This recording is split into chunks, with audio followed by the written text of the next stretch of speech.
Hello and welcome to Beyond the Boundary. My name is Josh. It's fantastic to have you again for round 14 this week. I've got Nick to my right, as always. How are you, Nick? Oh, brilliant, Josh. Absolutely brilliant. And Vinay on my left. How are you, mate? As always, you know the answer, mate. I'm looking forward to another ripping round of football. You know what? I've noticed? What? You two never ask how I am. That's because we don't care. Well, you can get stuff then. Well, we ask you how you are when we get here. Okay, we know how you are, Josh. Rest assured for the viewers out there, Josh is doing quite well. I don't think he is, because Melbourne got over the... That's right, but we'll get into that later. Just quietly, what a brilliant round of football we just saw. It was upsets all over the park. GWS, not so much a big upset, but most people tipped the Brisbane You would have Lions. expected Brisbane to win, you know. The Western Bulldogs over Collingwood. Yeah, I mean, that was huge. That was one of the certainties of the round. Absolutely. And then obviously Sunday night, Melbourne got over my boys, and we only have ourselves to blame, but we'll get into that a little bit later. The tips, boys, an ordinary round of tipping, obviously with all these upsets, but I think some people could have done very well, and some people could have almost got none this week. It was there was a lot of games when you could have gone either way. Oh, if you got none, you're struggling. I guess so. There's a lot of people who like to take that risk and try and get that one up. Yeah, absolutely. There's one thing that got announced today as well, which was Good Friday has been confirmed for next year. It's a big step, boys, I think. It's something I've always been very strong with. I felt that it really should be played Good Friday football. The NRL do it, I believe the A-League do it. So yeah. I'm only for it if more than half of the proceeds go to the Royal Children's Hospital. Okay. But I'd like to see it happen. But only if the proceeds go to the Royal Children's Hospital. On the tipping, boys, there was one man who got one back this week. Just. Am I 2 behind Josh or am I 1 behind Josh?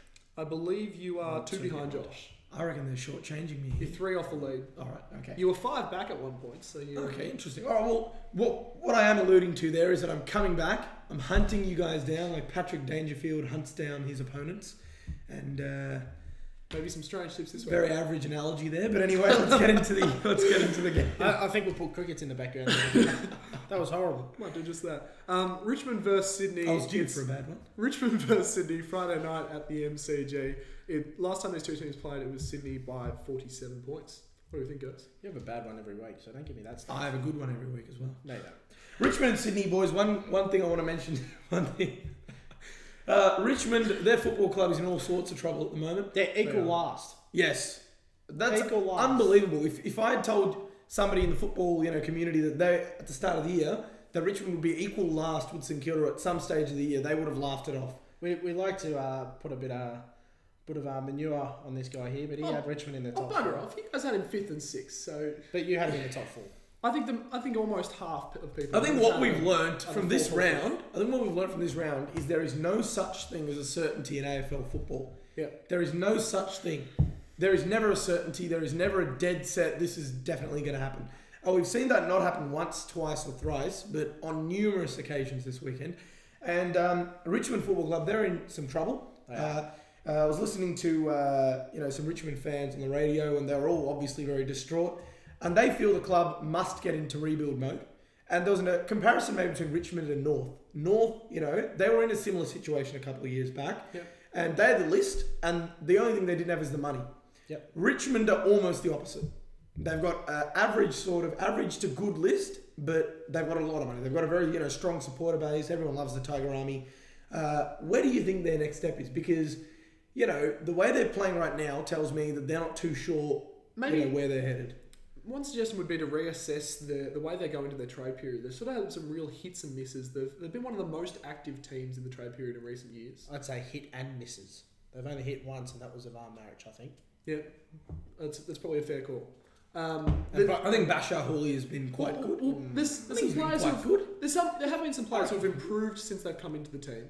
Yep. But other than Marich, there hasn't been too many real standout. That's a definite win. They should have gone out of their way to get that player into the side. Yep. Maybe slightly younger. Maybe not sort of the players struggling to find their place in the old club. Maybe on that topic, as you mentioned that, Nick, they have tended to do that this year. They picked up a guy called Anthony Miles, who's in the mould of what you just suggested. Not somebody who's just trying to escape his poor form at another club. A kid that's genuinely wanting a chance. Yeah. He's been very good. This has definitely been a hit here. And definitely. He's been extremely good in the VFL. He's clearly not a VFL player. He clearly deserves to be playing AFL. He showed that to us. He had 30 touches, a goal and 4 tackles. 10 clearances as well. 10 clearances. So he's obviously, he comes across to me a bit like Dom Tyson.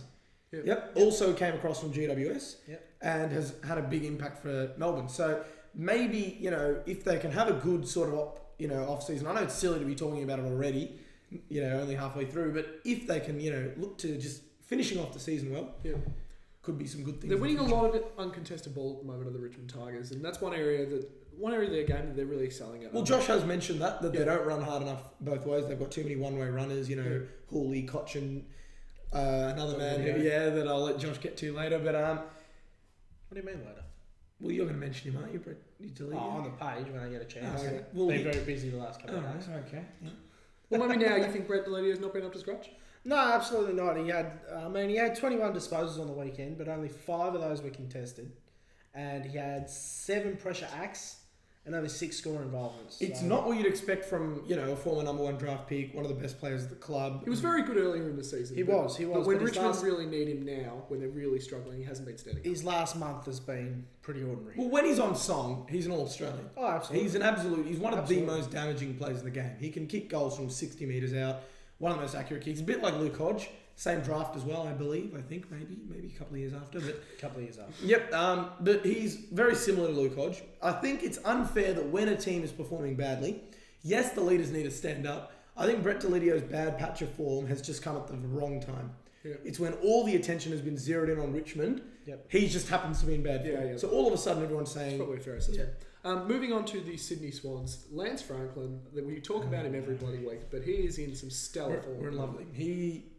We're in love with him, aren't we? See, Vinay early on was one of his biggest but let's be very clear about what I said, Josh. Every week. Let's be very clear about what I did say, Josh. Kurt Tippett wasn't there. But he wasn't. Yeah, okay. Yeah. But what I did say is that a good player will eventually hit his straps. Well, this is the first week we've seen him really hit his straps without Kurt Tippett support, and that's a great sign for Sydney. I'll tell you what, there's one very unlucky bloke in that side, in that squad, I should say, and that's Tim Membry. Yeah, definitely. He's absolutely dominating the NEFL, and I know people say the NEFL's not the greatest standard of football. It's still good football that he's been playing. He's kicked 33 goals in 9 games, and that's no easy feat. Well, I know one man who's wanting Tim Membry at his club and has frequently plugged the fact that Essendon... Plugged him once. One man... That he's a proven goal kicker and we're struggling to kick goals. A man other than Tim Membry at the Sydney Swans, on Sydney's list, who was very good against Port Adelaide, is Reece Shaw. Reece Shaw, definitely. Now, he had 2 disposals at quarter time. He finished with 32. Yeah. And it was all his touches in the last quarter that influenced the game. 10 marks, 8 rebound 50s. He was absolutely brilliant. He was influential off that half-back flank. Absolutely. And it's kind of polar opposites. We're just talking about recruiting. Yeah. Sydney's recruitment of players from opposition clubs. Reece Shaw, Ted Richards... who else was there? Really high-end talent. Franklin, Tippett, and Josh Kennedy, Ben McGlynn. Yeah, that's huge. You put it into perspective like that. Polar opposites. It is. So just fantastic the way they go about it. Dan Hanbury is going to be out for a month. He was ruled out today. Yep. So that's a big loss. Sydney's game on the weekend, I think a few of us expected them to win by a little bit more, but with Kurt Tippett as he came out, I did say I thought it would be a little bit of a closer game. They just got over the line there. Lance Franklin, who we mentioned before, he kicked 5 goals for 23 disposals. He was really instrumental in just getting him over the line. Well, he turned up when it mattered. Yeah. If you discount his last quarter, he was largely quiet. He'd gotten a lot of the ball by pushing up the ground. Yeah. But in terms of scoreboard impact, he was 0-4 at one stage. So, he was missing a lot of chances he usually take. But when the pressure was on, he turned up. And he was kicking goals from ridiculous angles and lengths. And he was just... Who are we tipping, boys? I'm going to go Sydney by 5 goals. Too strong. Location doesn't matter. Richmond have a lot of... problems. Yeah, we'll go with that. I reckon Richmond will put up a fight. I reckon they'll be with them till half-time. They generally do play well against the Sydney Swans. They match up pretty well against them. But in the end, I think Sydney will pull away by 25 points. Yeah, I think they'll stick with them for a lot of the game. It's time that Richmond really stood up and started putting in some better performances. But Sydney, too strong, even in Melbourne, 38 points. Port Adelaide versus the Western Bulldogs. It's Saturday afternoon at Adelaide Oval. Last time these two teams met, it was the Western Bulldogs by 9 points. Western Bulldogs have won the last 7 encounters with Port Adelaide, which is quite staggering. Although the Bulldogs are good, they won't win this one.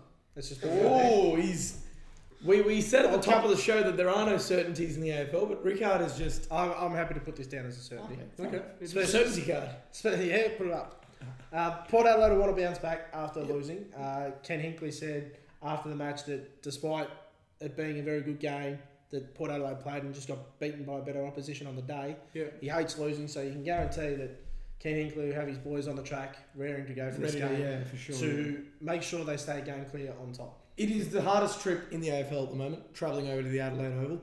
And it seems like regardless of whether it's against Adelaide or Port Adelaide, it's just so hard to play at that ground. Yeah. And the Bulldogs, I love their character, their fight. They played a very anti-Collingwood game. They did it extremely well. They matched up well, like you mentioned earlier about Richmond and Sydney. But it's tough against Port Adelaide. Can they stop that blistering run? Jared Pollock will probably be back. Yep. So that adds to that outside run. They'll be close to full strength, Port Adelaide. So, Robbie Gray, 35 absolutely touches, 13 stunning game pressure for him. ups. Yeah. he was in my team of the round. I don't know what happened.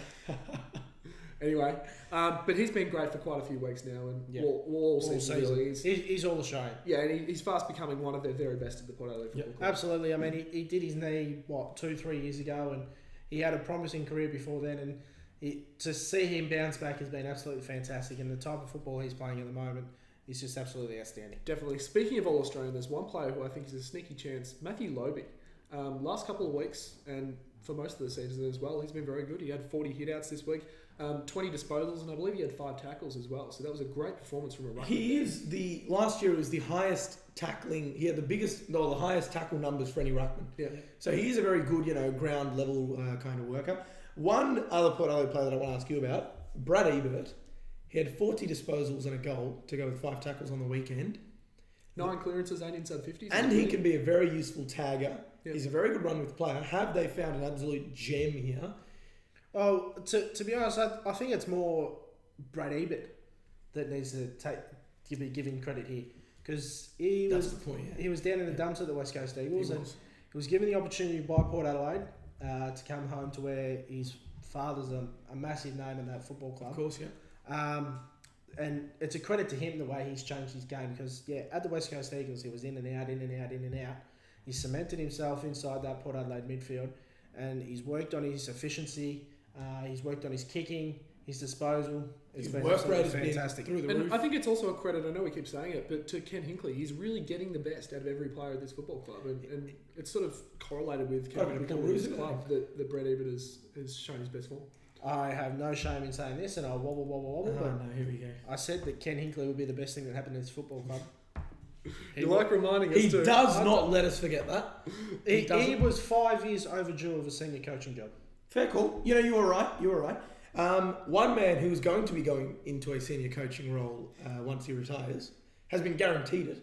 Has he? He has. Daniel Giansiracusa for the Western Bulldogs. Okay, yeah. If he's not the greatest sub player of all time, he had 22 touches and a goal, and it was not only just that, but his leadership on ground. They threw him into the defence in the last 10 minutes against Collingwood. Yep. He was superb. He was marshalling the troops. He was ensuring that no one was left alone. He was ensuring that there was always one man back to, cut off that wayward kick inside 50. That was Jordan Roughhead, and he did that a number of times. Yep. He was brilliant. He's such a good leader. Well, this is something that we've talked about recently in the sub role. Should they have one of their best players as the sub? And I think it worked perfectly against Collingwood. That it's showing, it's not like it's a waste, and it's not even that it's the only advantage of it is giving 3 quarters to one of the youngsters as opposed to having him as the sub. But he's having a huge impact as the sub. And it's teams use it differently, but it's interesting to see the Western Bulldogs sticking with this tactic and bringing it to great effect, that the sub can be used as an impact player, not just as your 22nd best player. What do you think, Josh? I think, as I said last week, that he played, I didn't see the game, but I believe Cooney went off early with that hamstring. He did. So he played a good rough 3 quarters. He did, yeah, more or less the whole game, yeah. That just proves my point from last week, that you got to start your best players. Yeah. Giansiracusa is one of your best players, and he kicked early goals. He kept the Bulldogs in the game, and eventually was one of the better players on the ground on the day. And a lot of people have been saying he doesn't have the fitness, but he played more or less the whole game. He looked fine to me. He was thorough. He kicked the last final quarter. If he does not have the fitness, he doesn't play. Yeah, Simple he as that. shouldn't be If playing you're, the side. if you're playing a player that isn't fit, You've got to be match fit. Exactly. Exactly. Right. I completely disagree because I think in this case, if the player is coming to the end of his career and they only think they can get a half of football out of him, then play him as the sub. But then what happens, like Josh says, what happens if a player goes down in the first minute of the game? So you've got a guy in your hands that can't play out the full game, you're telling me? Well, that is the risk you're taking. But I think the advantages are outweighing the risks of having a player go down the first quarter of the game. I've been saying for a long time, I steadfastly believe Giants Syracuse should start on the ground. No, I think if this is working for them, they should stick with it. They beat Collingwood on the weekend, and Giants They might have beaten them by more. We're if they played highlighting how good his impact was in the last quarter. I think if that's working for them, and they know better than us. It wasn't just the last quarter though. Where his fitness was at. Yeah, the third quarter as well, obviously. And the second. Oh, was that far? He played. Yeah, he played for 3 quarters and he was fine. Yeah. Fitness was not an issue at all. He looked fine to me. He was running harder than any other Bulldog players in the last quarter. So yeah, that's a debate for another day, boys. Who are we tipping? I'll be tipping Port Adelaide. Mitch Honeychurch, just quickly, is on the brink of a debut. 25 disposals and 5 goals in the VFL. Got the winner over Port Melbourne. Played a massive role, so he was fantastic. But Port Adelaide for me, just too strong. I think Bulldogs might give them a cheeky run for the half, much like Richmond with Sydney. Yeah. But yeah, Port Adelaide, with their fitness, will just run over the top. Mm-hmm. Port Adelaide Oval, 52 points. Yep, I'm going to go Port by about 30 points, guys. Yep. Hawthorn versus Collingwood. It's Saturday afternoon at the MCG. He does it on purpose. Every week. He definitely does it on purpose. Anyway, I'm just noting that Nick and I have the same margin. This is amazing that this happens every week. Anyway, last time those two teams played, it was Hawthorn by 35 points. They have the wood over Collingwood. They do. Tell you what, there's a nice the wood over Collingwood. They've won the last 5 encounters. They have, and Hawthorn love to feast on Collingwood. They do. I believe that Hawthorn have kicked 20 plus goals on 4 of the 5 occasions. That's so staggering. They've absolutely loved to feast on the Collingwood defence, and Collingwood defence is a little weak in this time. I must say there's no Franklin, and he loved playing against Collingwood. And Jack Gunston, I'm not sure if he's going to be okay. He was a late withdrawal with a cork thigh, so he may come in, he may not. A lot of it's going to fall on Jared Ruffhead. Yep. But yeah, they absolutely love scoring against the Collingwood defence. One thing I do want to bring up is Paul Seedsman. Cedar. He played a brilliant game. He's a seedy man. He is. And he played a brilliant game against Western Bulldogs. I reckon go as far as say that he kept Collingwood in that last quarter. Okay. He was involved in 3 of their goals. Both Travis Cloke goals and the Pendlebury goal. Very long penetrating kick. He's got a very good future ahead of him. Comes across as a very good halfback flanker. I love the debut of Tim Broomhead as well. Broomy. You're going to bring out the joke now, aren't you? What joke? You're about to, I can tell it. What joke? Go on, tell him. The one you claim is yours. It's mine, but go ahead, tell it. He sweeps from the half. He sweeps from the half. He does. On the other hand, outside runners, boys, Isaac Smith copped a close Dennis Armfield tag, playing for Hawthorn, obviously, and he broke it. He broke it through sheer willpower. He just outran him. He worked his butt off and he finished with 22 disposals and I think 9 score involvements. Yeah. So he was very, very good for Hawthorn, and he's one that Collingwood are going to struggle to curtail. Brad Sewell, I thought, was also great for the Hawthorn football club, one of the real stand-ups. He has taken over the engine room role that Sam Mitchell would usually perform. Yep. And Sean Burgoyne has been very good at that as well. So Brad Hill as well, I think, has been fantastic. Cyril Rioli. Those two are working fantastically in tandem this season. Will Rioli get a week? He got off, mate. He got off already? All right, well, that's good. There you go. So, he has gotten off. So he should have. He collected Paul Piopolo more than he collected Tui. Okay. So I'm very happy he got off. Yep. Collingwood boys, very disappointing against the Western Bulldogs. Full credit to the Western Bulldogs, they were absolutely fantastic. But you probably would have expected Collingwood to get the chocolates there, but just weren't good enough. They got counted way too easy. The shining light for the Pies was Travis Cloke. He took 5 contested marks and kicked 6 goals from them. He was much publicised earlier in the season how much he was struggling, and to see him almost at his best now is brilliant. Who are we tipping, boys? Was that it? Is that it? No, I'm not going to talk about Colin. All right, okay, we will. That's a bit awkward, but all right. Well, one point I did want to mention about Collingwood, at the risk of getting the hurry up, is that they can be countered quite easily.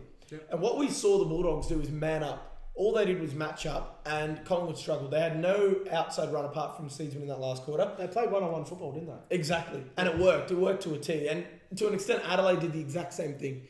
And, Collingwood, they're being found out now. So they've got to, work harder, and they've got to have more players that are willing to do the work that Lumumba and Seedsman were doing in that last quarter.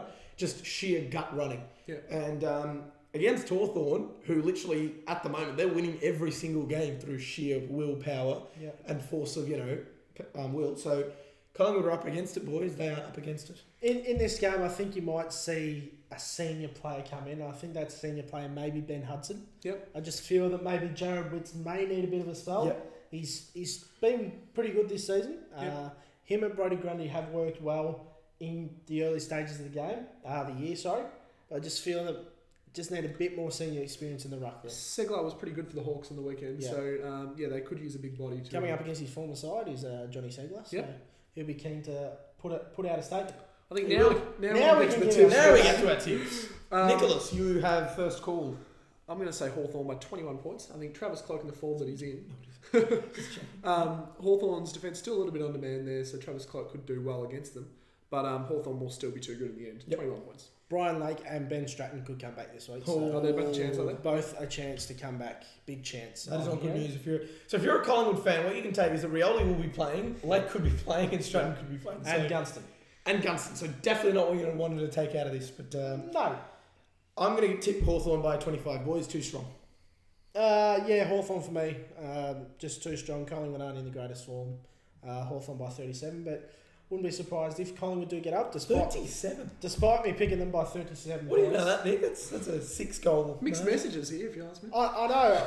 I mean, the first 3 games, I can see the outsider, I guess, challenging for a half. Yep. But I just think that Hawthorn will pull away in the second. Fair call. We're heading over to the Gold Coast versus Geelong. It's Saturday afternoon at Metricon Stadium. Last time these two teams played, it was Geelong by 52 points. Geelong have won the only 4 encounters between these two sides.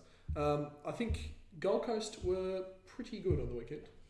They were. Almost got over the West Coast at Patterson Stadium. In patches they were. I mean, they were 40 points down at one stage. So. Yeah, but to come back and... They had bursts. Absolutely. Obviously, I watched this game very closely. Yep. And Gold Coast, in patches, they were good, as Josh said. They had bursts, sudden bursts where their run would be unstoppable, their forwards would be leading hard, and everything seemed to go for them. And then there'd be patches where they just slept. And, and that's typical of a young side. Yeah. Ebbs and flows. It's very typical of GWS, Gold Coast, and so on. I think that's an excuse now. The ebbs and young flows, side. yeah. The excuse of a young side, yeah. Right. For Gold Coast, GWS, you can probably still make that argument. But Gold Coast are maturing, you're saying? Yeah. Yep. I wouldn't put losses down to it, but I think it's still something we should keep in mind. Yep.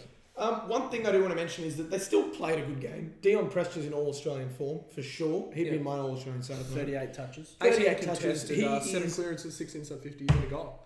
And he is Gary Abbott's apprentice at the moment. He's doing an apprenticeship under Gary Ablett. That's something I was really thinking about this week. You're noticing sort of subtly that Gary Ablett is maybe getting a little bit less of the responsibility in that midfield. He's grooming them. And Dion Prestia is at the moment, the last 2 weeks, I would say, is the standout midfielder for them. You think about the best and fairest of Gold Coast, it's going to be either Prestia or Ablett to win. So you think Ablett. But I'm saying if anyone was to challenge Ablett for it would be Prestia. So, or Swallow. Yeah. But in the form that Prestia's probably... been better than Swallow. Yeah, smart Alec. But so as I was saying, their forward line is going to be the real test for Geelong. We talked about those 3 pillars: Charlie Dixon, Tom Lynch, and Sam Day. Tom Lynch was great, yeah. Complemented by Little Brandon Matera, Harley Bennell, Aaron Hall. That is a good, strong forward line. So Geelong are going to have their hands full. If any defence is up to the job, it is the Cats. I thought we were... You look like you wanted to say something there. Vinay's just out of things to say. I thought Geelong were really impressive on the weekend. It's the performance we would have liked to see the week before against Carlton. It's sort of the statement. I think they went into that game, you saw with the late outs being Rivers and Johnson there, expecting to win by a big margin. And you saw in the game, it was almost as if they were playing against witches' hats at times. I reckon St Kilda supporters would agree with me here though. But Geelong so much in contested ball. You look at the best players for Geelong, and there's just it's small amounts of contested possessions there. It was just too easy the way Geelong were winning the ball. But then it's not all just the opposition we had. There was some great delivery from the Bartel, Stokes, Duncan. Inside 50, which was just exceptional, which we haven't seen in recent weeks. You could put that down to lack of pressure, but they really hit their straps there. Dawson Simpson had 52 hitouts, In the absence of McIntosh, it was good to see him be able to do it alone. And Tom Hawkins, again, he's great consistency at the moment. I think he kicked 3 goals too, and he was very impressive. We can all take a deep breath after that one. He's just given a full-blown speech there. Comprehensive wrap of I'll the tell game. you what. Hey, it's his team, and that's Good on him. He's given us a very comprehensive wrap. I don't think anything else can be said about Geelong. They played extremely well. One thing I do want to mention, Steve Johnson. Slow down. He's very likely to come back this week. Nick, Steve Johnson is very likely to come back this week. Yeah, Steve Johnson, I think he was just rested. I don't think there was any back soreness. Well, Chris Scott's thing was that he's a bit sore. His back's having a bit of a soreness, but it's nothing serious, he said. So Harry Taylor is a chance to miss. He had ice on his knee late in the game, and Doc Larkin said that there was a possible MCL injury there, which could be 3 to 4 weeks. Oh, wow. We play the Cats next week, don't we? Possibly. We'll have more information on that later in the week. Well, it's not like you have the forward line such that warrants Harry Taylor to actually play. Yeah, but he could go forward and tear us apart as well. That's true. The VFL, the Cats were great in the VFL as well. Here it comes. Here it comes. Wait for it. Wait for the counter. Christensen and Caddy. Ding. They shared 44 disposals, 22 contested. I think they both got a goal each as well. Yep. Shane Kirsten kicked 6 goals. Has to debut this week. Surely. He has to. No, if they keep playing Josh Walker ahead of Shane I Kirsten. don't, all respect to Josh Walker, but I just don't rate him. He did kick 3 goals in the weekend, but it's against St Kilda, which... So you agree that Shane Kirsten should get a debut? Definitely. There you go. We've been begging for a Shane Kirsten debut for about 18 months. He's had probably 3 or 4 different medium-term injuries during there, but he's just right at that stage. He's doing everything. He's doing everything he can. Put him in the side. Who are we going to tip, boys? Geelong by 26 points, I will say this week. We haven't won away at all this year, so that's something to consider there. But I think Geelong have finally hit some form, and I think they'll continue it this week against Gold Coast. Joshua? I'm happy I had a say in that game, but anyway. Zach Smith, 50 games this week, coming back from that knee. Has been fantastic this year since returning. We're seeing a lot of them reach that, aren't we? We are GWS and Gold Coast alike, yeah. reaching their 50-game milestones. My only say on this game is Geelong by 7. 7? What more can... 7? Bit of a close 7. one. Okay. 7. Close game. Challenged them last year up there. All right, I'm going to tip... and in the first game up there, they were leading at halftime, I believe, and before Geelong kicked. I think 10 Stevie goals J in comes the back. He averages some monstrous stats against them. I think they'll be too good. I'm going to tip Geelong by 20, boys. Fremantle versus Brisbane. It's Saturday night at Patterson Stadium. Last time these two teams played, it was Fremantle by 40 points. Fremantle have won the last 5 against the Lions. Guys, what do you reckon? I think they'll make it 6.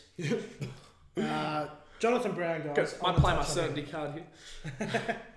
We're not the footy show. We're not bringing him in. Jonathan Brown. I am not swimming with sharks. Don't even get the idea. Go on. Jonathan Brown. Jonathan Brown. I fear he's played his last game of football. Oh, really? Yeah. It's a big call. He's conceded that he may have to give it some serious thought. Okay. He suffered another serious head knock on the weekend. Accidental, mind you. But it was still a very serious head knock. It was a sort of you look at it and you think, oh no, that's... And speaking from experience, it does take a toll on you later in life. Yeah. He's obviously Jonathan Brown. He's one of the all-time greats. Will certainly be in the Hall of Fame as far as I'm concerned. He's an absolute legend of the game. He's one of the most... And you mentioned a couple of weeks ago that when he started, everyone hated him. Yep. He's now probably the most uniform, liked player in the entire league. Yep. Loved by everyone. It'd be a shame to see him retire on this note, on a sour note. But on the other hand, we have a lot to celebrate. 3 premierships, gun of a leader. 600 plus goals. One of the best leaders, probably the most courageous. I think he's got a Coleman in there as well. Probably, yeah. He's arguably one of the most courageous players of all time. So... and on a team scale, though, Brisbane will really miss him, especially this season. They've been decimated by injuries, and this is the last thing they need. And let's also note the fact that he isn't just been playing as a leader; he's been kicking goals. Yeah, he has legitimately been booting bags of 3 and 4 every now and then. So he will be missed in that forward line, that young forward line. Everyone's starting to talk about drafts now and everything like that. Yeah, there's a lot of key position forwards in this. There is draft. quite a few. Yeah, you can throw out Sam Durden, Paddy McCartan, Peter Wright. Yeah, Hugh Goddard. They're all guys that can. I bet they wish they had a chance to get Darcy Moore off Collingwood. Oh yeah, absolutely. That kid's going to be. He's an absolute freak. Will be an A grader, but anyway, on this, Brisbane. Marco Pepperoni. Pepperoni Pizza. He's a very good player. Pepperoni. I know his name. Marco Pepperoni. Don't worry. Has he got the rising star? Make No, me he wonder hasn't. sometimes. No? Marcus Nobody else? Bontempelli got it. Oh, come Okay. on. 22 disposals. Fair. Western Bulldogs Paparone playing. something similar. He's been better over the last few years, but anyway. But Marco Paparone has been very, very good this year. He's one of the second, third year players that's really stepped up this year. Obviously, a very young list. Some of these players had to step up, and he's been one of them. He's been absolutely fantastic. Jed Acock, I've liked his season. It's his first season as captain. Yep. Plays the general down in the back. He does. Moves the young players around. Oh, yeah. I mean, Darcy Gardner's only young. Well, they used to have Tom Cutler in there. Tom Cutler as well. Yeah. So I've loved his season as well. Mitch Golby plays his 50th game this week as well. So Brilliant. he's been okay the last few weeks as well. Fremantle boys. The Purple Haze. The Purple Haze came over to the MCG where they don't play very often. They don't. And got the better of Richmond. Nathan Fyfe. 8 clearances he had on the weekend. He will. Was instrumental. I said it at the start of the year, and I've been saying for a long time, he will win a Brownlow medal. He's an absolute star. How is this kid only 22 years of age? There's one thing that lets him down.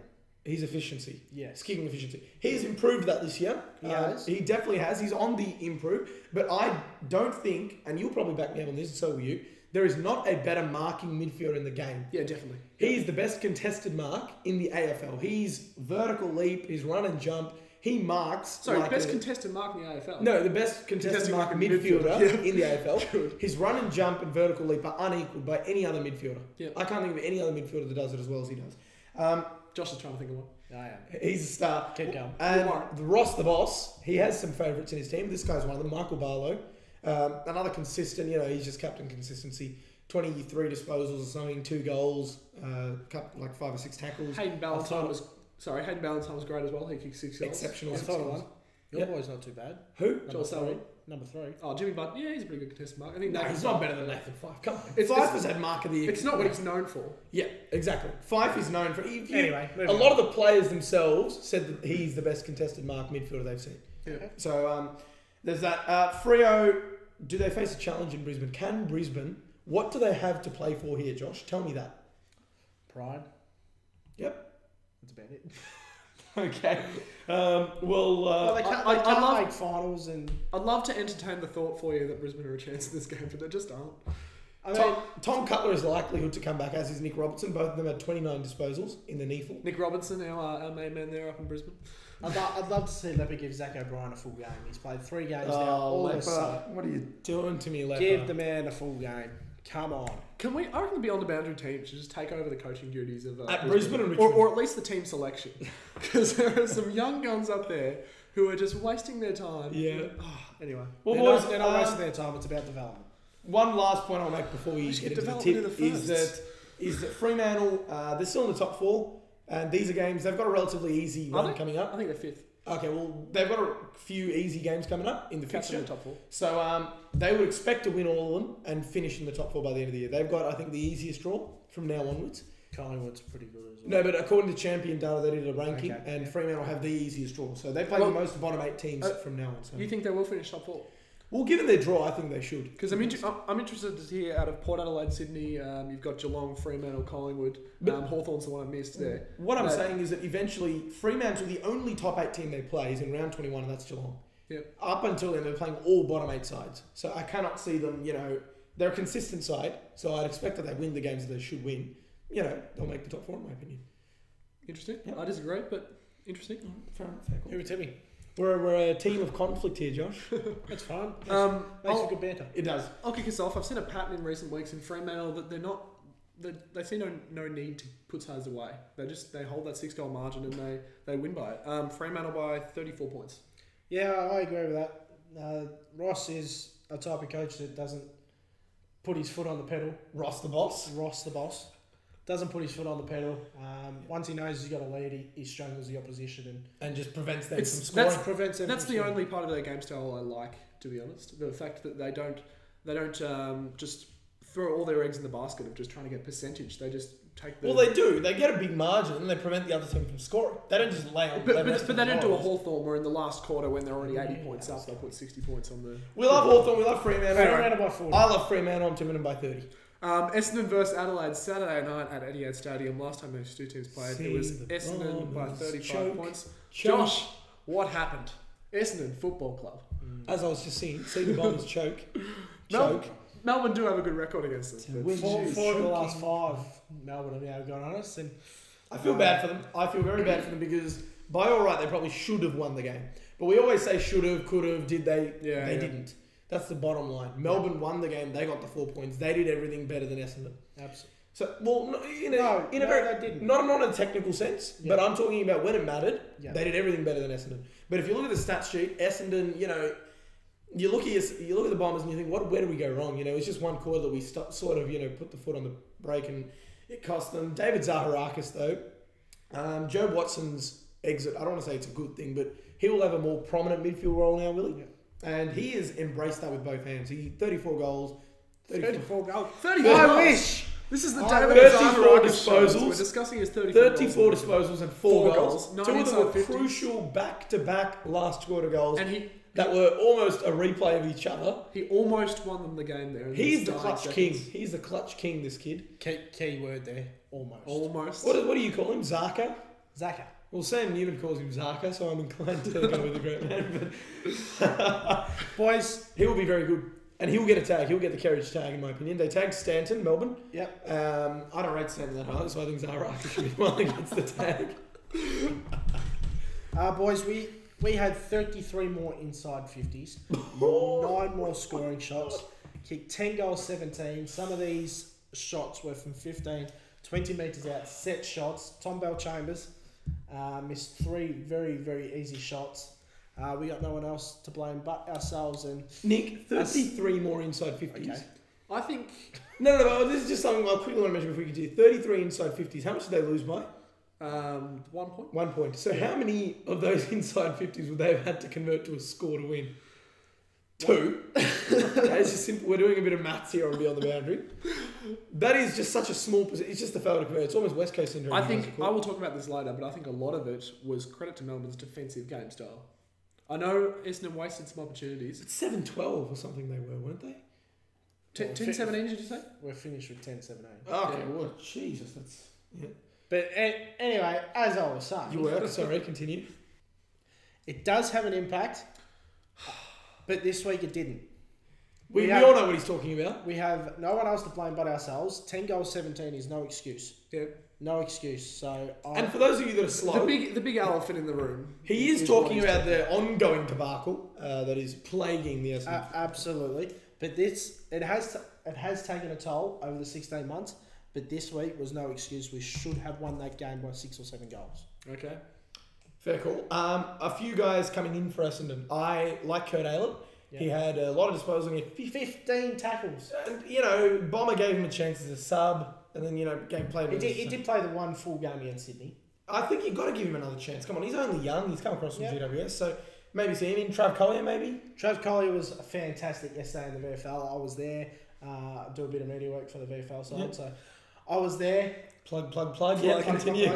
At Essendon VFL for updates. Continue. Yep. Trav Collier was absolutely fantastic. Nick O'Brien was absolutely super as well. Jackson Merritt played his first game back from a hand injury. I think he'll be back. Jake Melksham's in serious trouble of being dropped.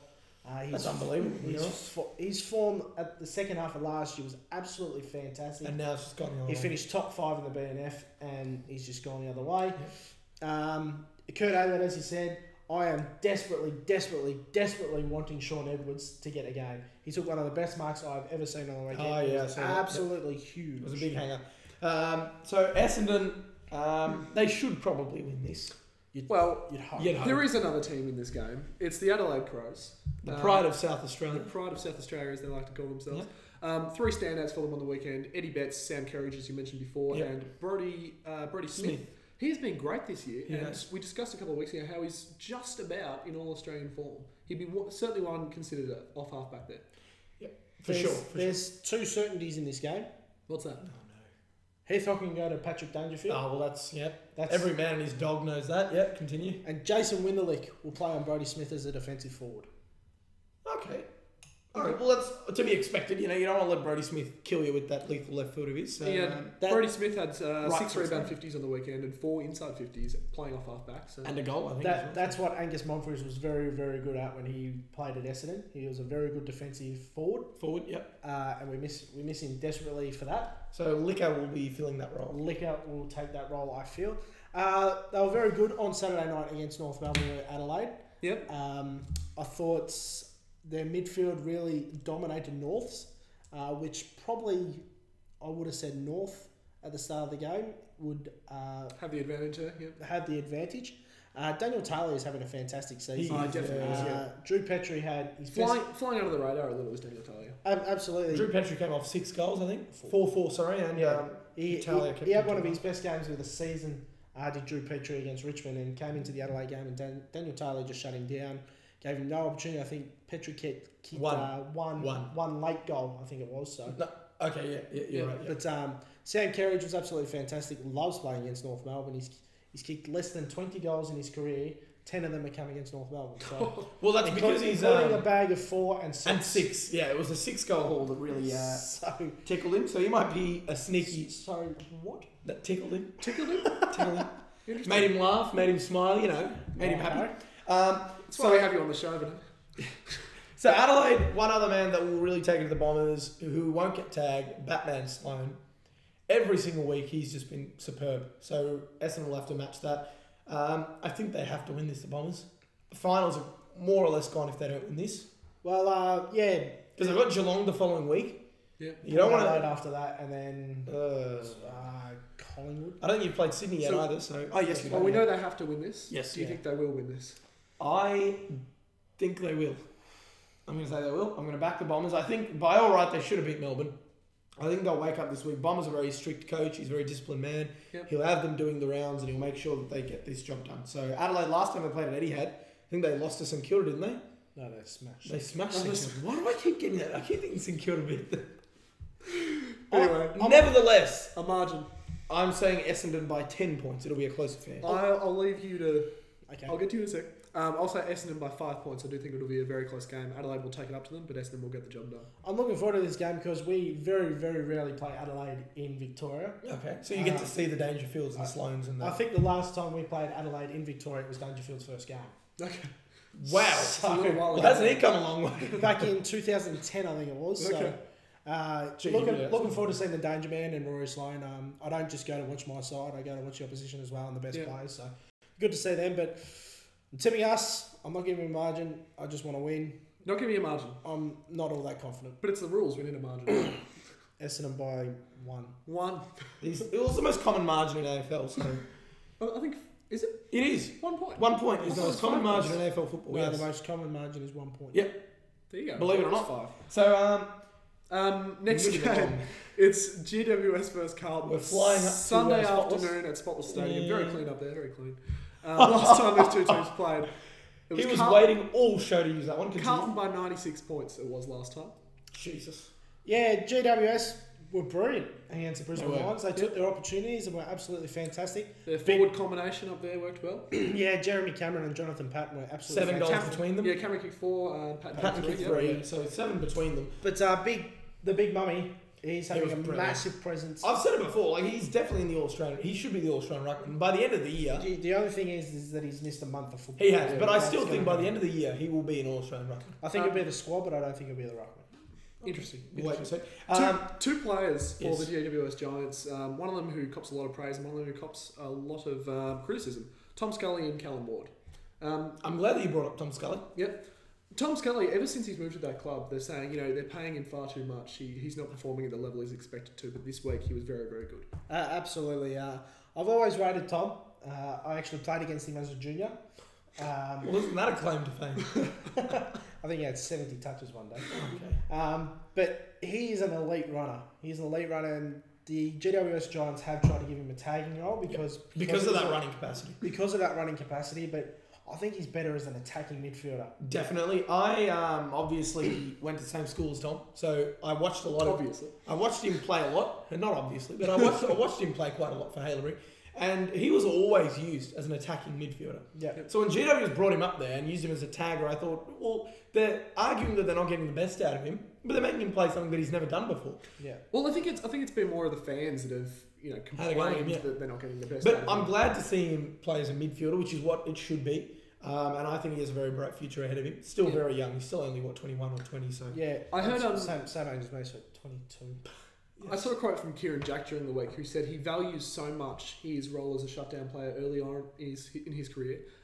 It taught him how to win inside ball. It taught him how to win inside ball. He's now one of the best contested players in the competition. Tom Scully maybe taking a little bit longer to develop, but you can see the same comparison there, I guess. You mentioned the other one, Callum Ward, as well. He's one of the best captains in the league. They call him Captain Courageous over there, so Nick might be a little... Absolutely. little upset about that. When I say best that. captains in the league, I'm not talking about ability. I'm talking the way Leadership. Leadership. He's one of the best captains in the league. The Hodges, the Wards, the Watsons, and the Selwards. Who are we going to tip, boys? We're not going to talk about Carlton. I'm not going to talk about Carlton. No, There's two teams in this game. Jumping the gun. It's not just GWS. I'm sorry, Carlton fans. I do love Carlton. Christian. Don't actually. Wind back the clock as well. Christian. Wind it back. Absolutely fantastic. I saw. I mean, it was his first game back from injury. I saw signs of the West Coast Chris Judd on Friday night. Interesting.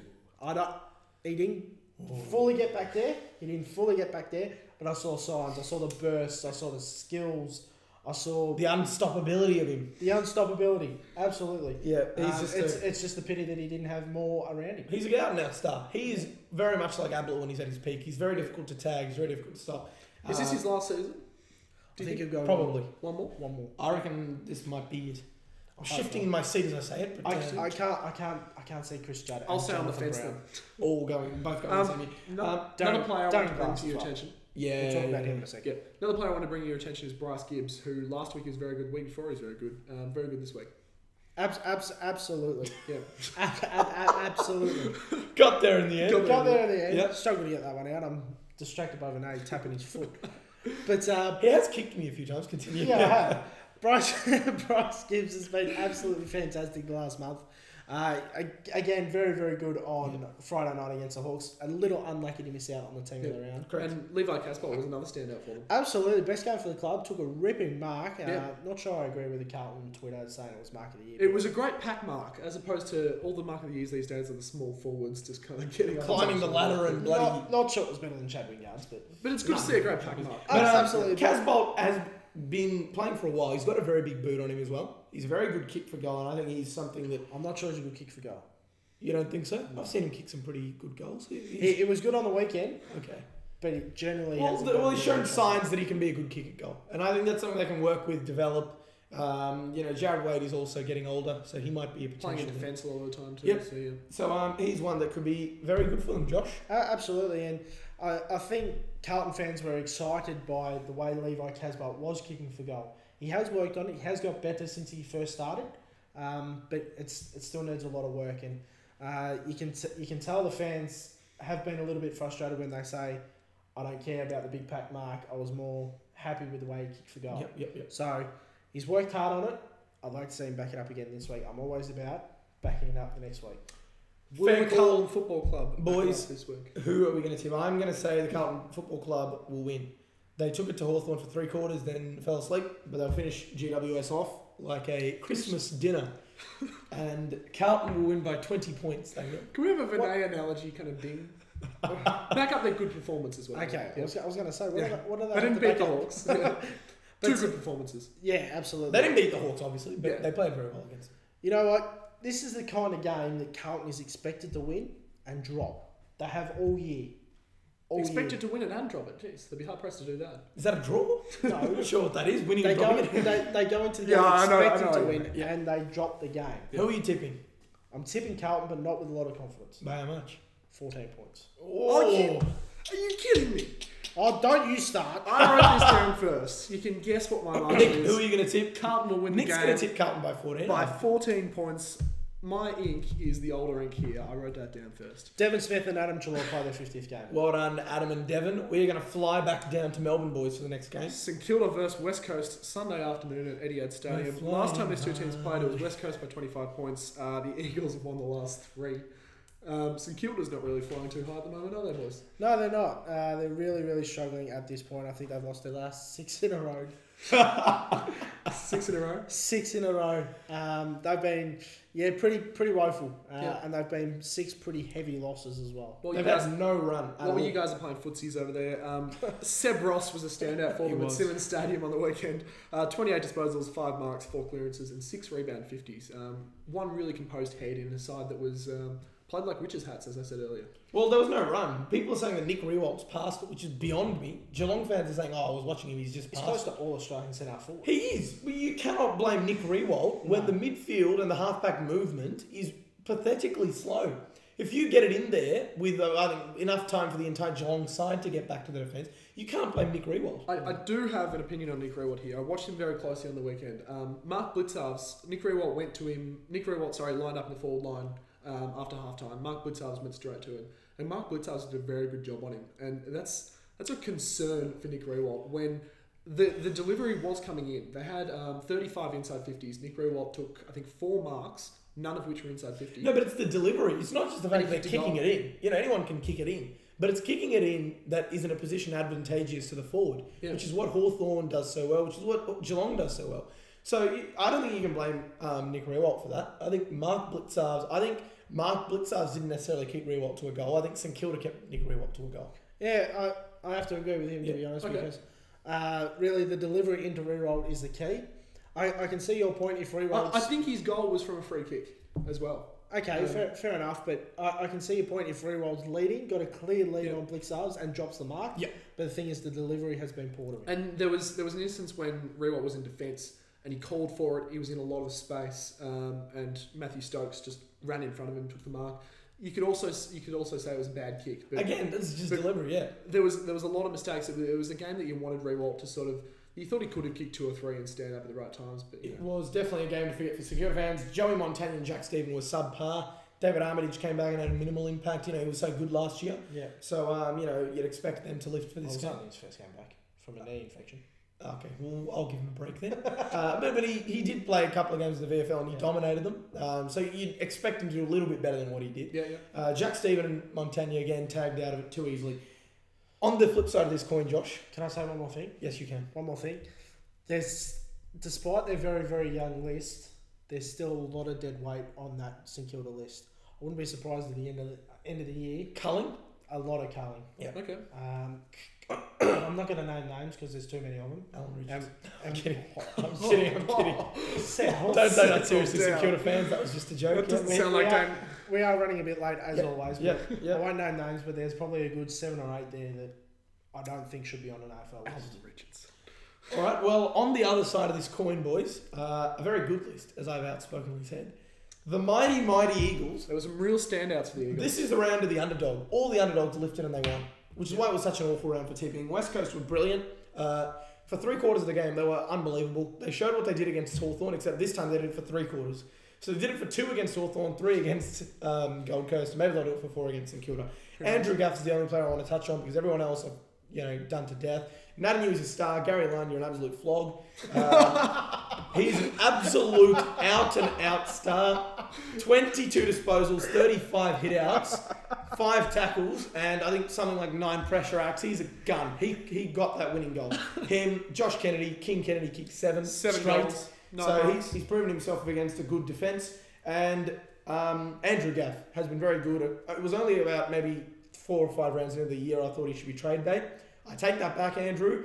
You've been brilliant. He was offering me Andrew Gaff. He's saying, Nick, what would you get me from the give me Geelong for side? Yes. Andrew Gaff. But I want to get rid of him. He's legitimately been good the last few weeks, Josh. His inside 50 delivery has been good. He kicked 3 goals against Hawthorn, so he's getting scoreboard impact as well. 2 players I want to ask you about. Yep. One has retired in Darren Glass during the week. Yep.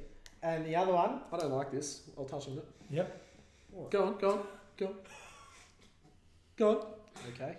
Go ahead. And Jeremy McGovern. Oh, McGovern. Shooter McGovern. Shooter. He is filling West Coast fans with the most joy since probably... Nick that knew his debut. Yes. He's an absolute freak and he will never be dropped, ever. If he is, he's an absolute gun. No, but I'm saying this is not just us giving McGovern games, conditionally. Then when someone else is fit and ready to come back, we'll drop him. Yeah. It's not that. He is in the best 22 now. He's taken 20 marks in the last 2 weeks. Yeah, he is the best hands in the team right now. Unbelievable. He doesn't drop marks. He doesn't miss goals very often. He kicked 3-1. So again, he had 3 score assists. And the winning goal. So he puts himself and the match-saving mark, probably. Yeah, and the match-saving mark. He's a very good... He works very hard. He works up forward, but he also, keep in mind, he took the match-saving mark in the defensive 50. So obviously, he works very hard. Darren Glass... before I quickly move to Glass, McGovern will be a star. That's my conclusion on that. Darren Glass, he's, was disappointing, but I also thought he did the right thing. Very selfless decision he made. Was it a season-ending injury that he suffered? No. What he did was he could have played on. He could have played until his 300. The reason he did it is because he did not want to keep McGovern out of the side. Okay. That's a big heart. That is a big heart from Darren Glass. He could have kept playing and said, no, I want to break the record for most captained games for West Coast. He was only 15 off it from John Worsfold. Could have done it, didn't. Only 30 off 300, didn't. Very selfless act. He said he saw McGovern play for Hawthorn and he basically said, I can't keep this kid out of the side any longer. I can't do it. He's getting older. I've got to give him chances. And so he announced his retirement. But a lot of respect for that man. I look at it, but it's a struggling West Coast side in the middle of a season and the captain retires. Well, I don't think that Darren Glass, the role he's playing now, is not necessary to the success of the side. And we've seen that.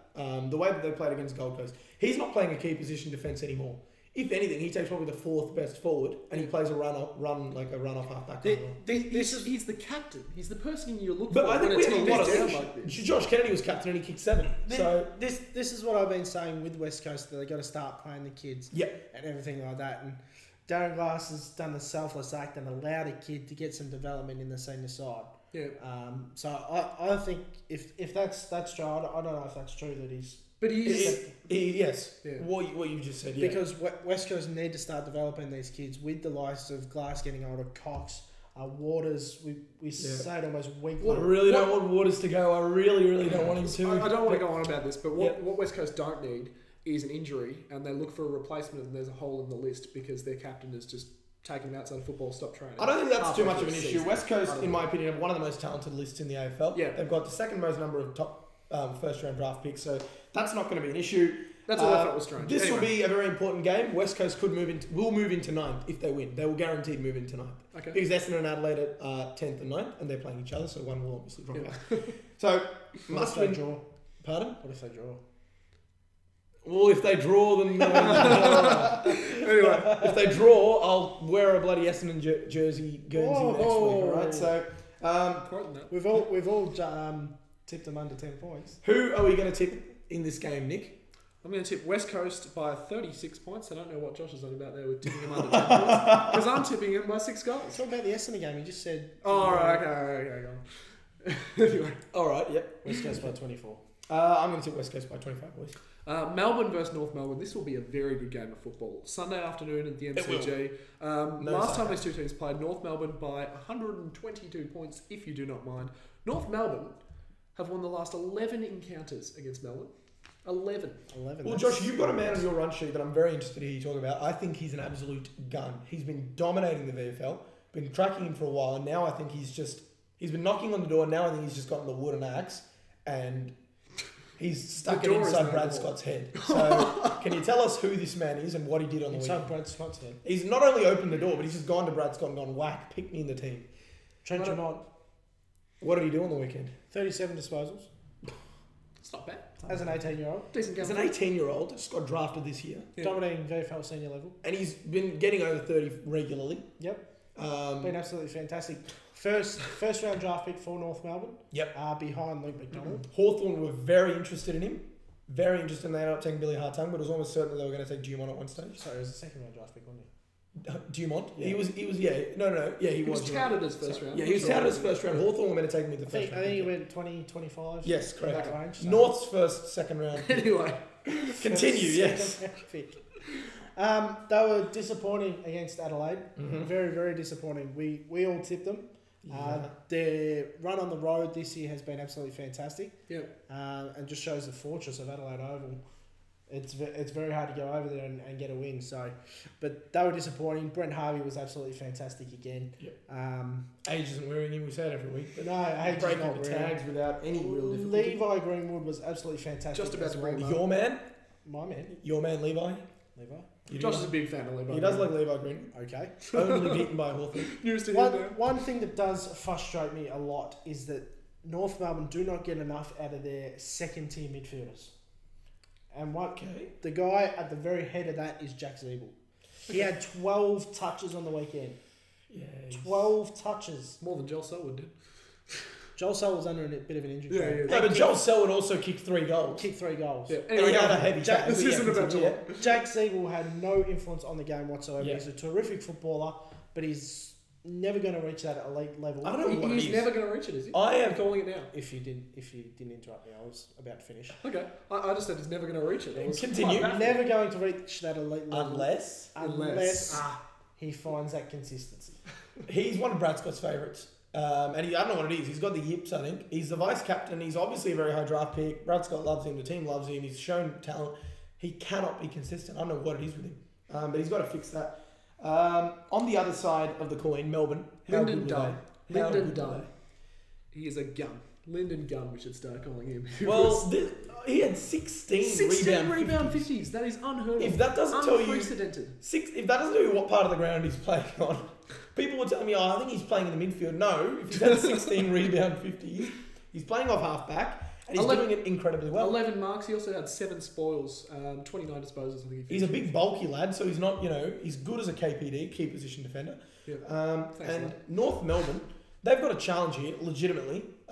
Melbourne are no walkovers, and they showed that to Essendon when Essendon sort of, took the foot off the pedal. Cameron Pedersen's another one from Melbourne. Who's in Cameron great form. Pedersen. Absolutely, playing against his former side this week as well. Yep. He's turned his career around. For sure.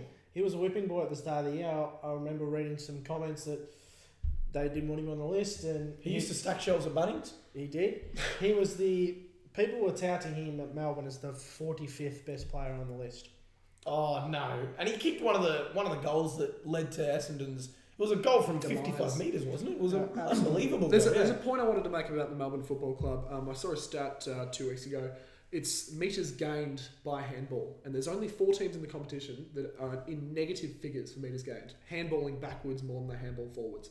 It's Fremantle, Sydney, Hawthorn, and Melbourne. Among good company. Yeah. Paul Roos is mimicking some of the best game styles in the competition, probably 3 of the best game styles. Well, that's the best way to do it, isn't it? Yeah. If you can't beat them, join them. It's the quarterback role. It is. It is. Always that- have one player out the back. Yeah, instead of trying to sort of put yourself under pressure by just rushing it forward, it's always taking that 1 step back, 2 steps forwards. It's brilliant. And getting it to that quarterback and letting him use it. Yeah. Yep. One other player knocking on the door before we give our tips, boys, and wrap up is Sam Blease.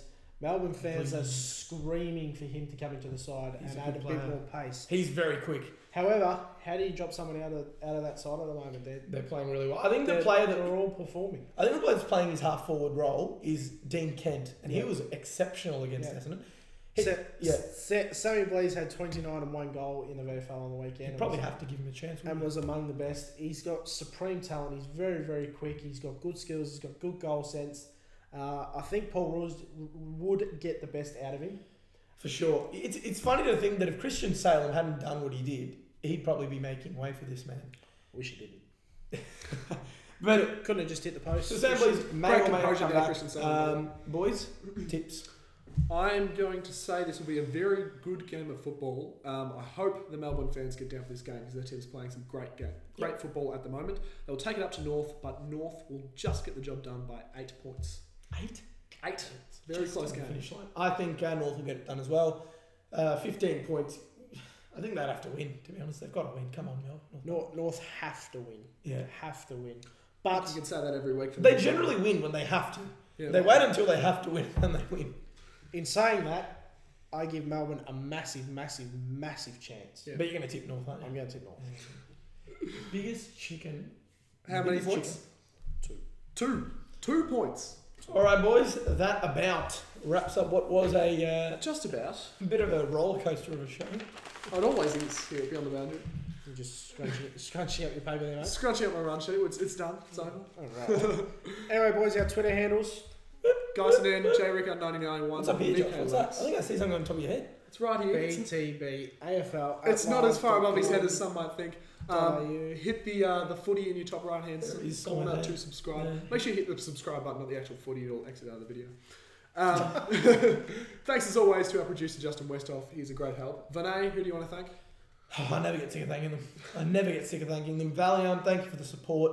Thank you for backing us. They're a very good network, and we thank them for their support. I want to thank Christian Salem. That was a great kick. Finished off a great game of football. I want to thank Gary Ablett for missing the kick that he would have got against every other team in the world. I want to thank the win. So I want to thank the St Kilda Football Club for our training session on the weekend. I think Anyway, we're done with the thanks for the. Fine form tonight, isn't Tell you what, merciless. I'll tell you what. I hope your boys beat him. I'll tell you what. So do I. Yeah. If you hit that like button, you will get a warm, fuzzy feeling to rival all other warm, fuzzy feelings. It would be greatly appreciated. Did he just run with that? I did. Anyway, Tell us the end of the show. Thanks, guys. Josh, Vinay, we'll see you next week, guys. See you later.